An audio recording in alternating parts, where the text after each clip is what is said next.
Yardbwoy.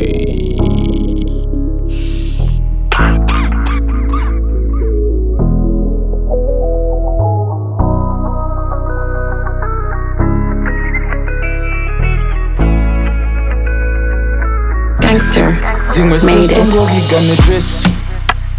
Kwitira my blessings, passing a face don't go got my cases. Ghostings I'm gonna do refreshing. Something take me higher, something I desire. Just a little fire, please a little fire. Ndakuda Kumbodiwa, Kumbodiwa. Hadishi kwani sese kuande gaisi nene. Ndakuda Kumbodiwa, Kumbodiwa.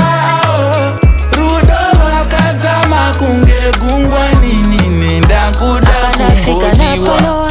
If into 13 chinje na liansula na shila na koma no mutima apanga bilo kutemwa Vena vale kana vachili vale ibukishe fya pitila kale basuka bapuse palo Vali filo kulaba Ndifuno ni kondeko Na ine ni kukondeko Siniza kwanisa kunkala neka kopanda weo Ndakuda Kumbodiwa Kumbodiwa Rudoro akazama kunge gugwa nini Ndakuda Kumbodiwa Kumbodiwa Ala 13 kwanishe Pano pachalo neka Ndakuda Kumbodiwa Kumbodiwa Alishi kwani seje kuwande gaisi nini Ndakuda Kumbodiwa Kumbodiwa